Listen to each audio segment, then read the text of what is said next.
5 August 2024 Bangladesh জাতীয় football দলের এক সময়ের ডিফেন্ডার টুটুল হোসেন বাদশার জীবনের মোড় ঘুরিয়ে দিয়েছে। বিজয় মিছিল থেকে ফেরার পথে চোখে লেগেছিল রাবার বুলেট। তারপর থেকেই জীবনে নেমে এসেছে ঘোর অন্ধকার। অথচ বাদশার দুর্দিনে পাশে দাঁড়ায়নি তার ক্লাব কিংবা সংশ্লিষ্ট কেউই। জয়পুরহাট থেকে আব্দুল আল মামুনের প্রতিবেদনে বিস্তারিত। বাংলাদেশকে প্রতিনিধিত্ব করতে কতবার মাঠে নেমেছেন, অথচ জাতীয় দলের সেই ফুটবলার টুটুল হোসেন বাদশাহ এখন ফুটবল থেকে বহু দূরে। ইচ্ছে থাকলেও আর পরা হয় না লাল সবুজের চিরচেনা জার্সিটা। 5 আগস্ট 2024 দেশের রাজনৈতিক পট পরিবর্তনের দিনে আর 10টা মানুষের মতোই বিজয় মিছিলে অংশ নিয়েছিলেন, কিন্তু সেই মিছিলের পরই ঘুরে যায় জীবনের মোড়।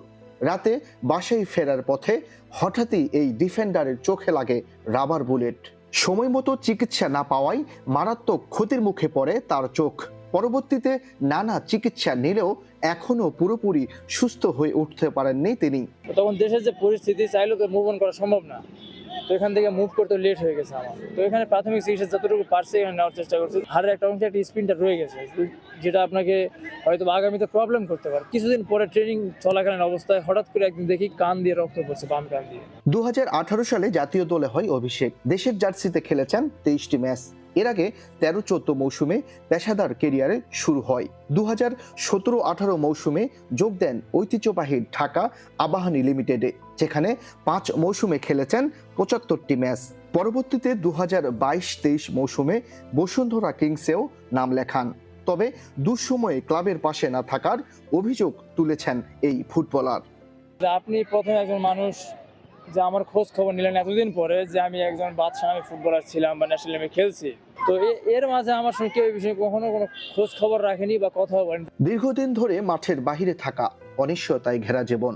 এর মধ্যেই ক্লাব কিংবা সরকারি কোনো সহায়তা না পাওয়ায় আক্ষেপ ঝরেছে তার পরিবারের কণ্ঠে।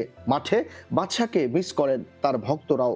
বুলেট লাগার পর থেকে এখন পর্যন্ত ফুটবল ফেডারেশন হোক বা একাডেমি ভবন হোক, যেখান থেকেই হোক, ওর কোনো খোঁজ খবর নেওয়ার কোনো চেষ্টা করেনি কেউ। ইভেন একজন জাতীয় দলের প্লেয়ার হয়ে সে কেন এতদিন খেলাধুলার বাইরে, সেটা এখনো জানার কেউ প্রয়োজন বোধ করেনি। অনেকদিন ধরে ন্যাশনাল টিমে খেলছে বা এখন তাকে ইনজুরির কারণে মাঠের বাইরে আছে, তাকে আমরা আবার মাঠে দেখতে চাই। একজন জাতীয় দলের খেলোয়াড় দীর্ঘ সময় মাঠের বাইরে, তবুও নেই কার্যকর উদ্যোগ কিংবা সহায়তা। এতে প্রশ্ন উঠেছে, খেলোয়াড়দের সুরক্ষা, চিকিৎসা ও পুনর্বাসনের সংশ্লিষ্টদের দায়িত্ব কতটা? দায়টা কি বাংলাদেশ ফুটবল ফেডারেশনের ঘাড়েও বর্তায় না? Abdul Al Mamun, star news, Joypurhat. জয়পুরহাট থেকে এ ব্যাপারে বিস্তারিত জানতে আমরা যেতে চাই সেখানে। আমাদের সঙ্গে যুক্ত রয়েছেন ফুটবলার টুটুল হোসেন বাদশাহ। বাদশাহ, আপনাকে স্বাগত স্টার প্লেতে। খুব আনন্দের সঙ্গে স্বাগত জানাতে পারছেন। আমরা দেখছিলাম আসলে আপনার ক্যারিয়ারটা যেখানে থমকে আছে সেটা নিয়ে আমরা একটা প্রতিবেদন দেখছিলাম। আপনার অভিযোগ ছিল ক্লাব কিংবা আপনি যেসব ক্লাবে খেলেছেন কিংবা বাফুফে কারো পক্ষ থেকেই আপনার সঙ্গে যোগাযোগ করা হয়নি কিংবা আপনার খোঁজ খবরটা নেওয়া হয়নি। টুটুল, আপনি নিজে কি বাফুফের সঙ্গে যোগাযোগ করার চেষ্টা করেছেন? আপনার যে কথাগুলো সেগুলো কি সেখানে পৌঁছানোর চেষ্টা করেছিলেন? ভাইয়া, প্রথমে আপনাকে ধন্যবাদ। বিষয়টা হচ্ছে, আমি মাঝখানে আপনাকে একটা জিনিস অ্যাড করি। সেটা হচ্ছে যে আমি কিন্তু আপনাকে বলেছিলাম যে আমার একটা ব্যাগ হারায় যায় সৌদি আরব থেকে আসার পথে। তারপর থেকে একটু মিসকমিউনিকেশন হয়ে যায় তাদের সঙ্গে, বা আমাকে ন্যাশনাল টিম থেকে বাদ দিয়ে দেওয়া হয়। তারপর থেকে তাদের সঙ্গে কোনো যোগাযোগ হয় নাই। আপনার কি মনে হয় যে আপনার সঙ্গে যে এই যে যোগাযোগ বিচ্ছিন্ন, এটা শুধুমাত্র মিসকমিউনিকেশন বা মিসআন্ডারস্ট্যান্ডিং, নাকি আসলে এটার পেছনে রাজনৈতিক কোনো কারণ জড়িত?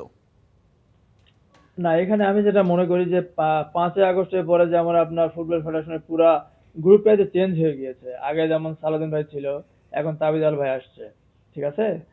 তো হয়তো বা উনি এসে সেভাবে আমাকে চিনে না, বা চিনে কিনা তাও বলতে পারবো না। বাট আগের যারা ছিল তারা তো সবাই ফেডারেশনে আছে, তারা চাইলে এটা আসলে তাদের মানে খোঁজ খবর নেওয়ার আর কি ইচ্ছা থাকলে তারা নিতে পারতো, বুঝতে পারছেন? সেই জায়গাতে আসলে বর্তমান সরকারও কিন্তু ফুটবলারদের তথা যারা ক্রীড়াবিদ রয়েছেন তাদের বিভিন্ন পর্যায়ে তাদেরকে সাহায্য সহযোগিতা করছেন, তাদের ভবিষ্যৎ যাতে আরও উন্নত হয় সেজন্য বিভিন্ন পদক্ষেপ নিচ্ছেন। সেক্ষেত্রে ক্রীড়া প্রতিমন্ত্রী তিনি নিজেও একজন ফুটবলার, সাবেক ফুটবলার ছিলেন তিনি। তার কাছে আপনার প্রত্যাশা কী, কিংবা তার কাছ থেকে আপনি কেমন সুযোগ সুবিধা বা কতটুকু আপনার প্রত্যাশা থাকবে? না, আসলে আমার যখন চোখে বুলেট লাগে 5 আগস্ট, আমি সর্বপ্রথম ফোনটা পাই আমি ওনার কাছ থেকেই। যে আমাকে ইমিডিয়েটলি ঢাকায় আসার জন্য তার ছেলেকে দিয়ে রিকোয়েস্ট করেছে, তুমি দ্রুত ঢাকায় আসো, এসে মিরপুরে যে কোনো একটা ক্লিনিক বা হসপিটালে তুমি ট্রিটমেন্টের ব্যবস্থা নাও, যা খরচ লাগবে উনি বহন করবে। তখনই সেটা উনি আমাকে বলছিল। তো তখন তো দেশের পরিস্থিতি যে অবস্থা ছিল, মুভ অন করা তো মানে সো টাফ, তো যেতে পারি নাই। তো আমি অনেকটাই আশাবাদী সরকারের, আমাদের মাননীয় প্রধানমন্ত্রীর প্রতি এবং আমাদের জাতীয়তাবাদী দল এবং ক্রীড়া প্রতিমন্ত্রী যে আমাদের আমিনুল সাহেব, ওনার প্রতি, যে তারা হয়তো বা আমাকে কোনো একটা সুযোগ তারা করে দিবে, বা তাদের উপরে এখন আস্থা আমার।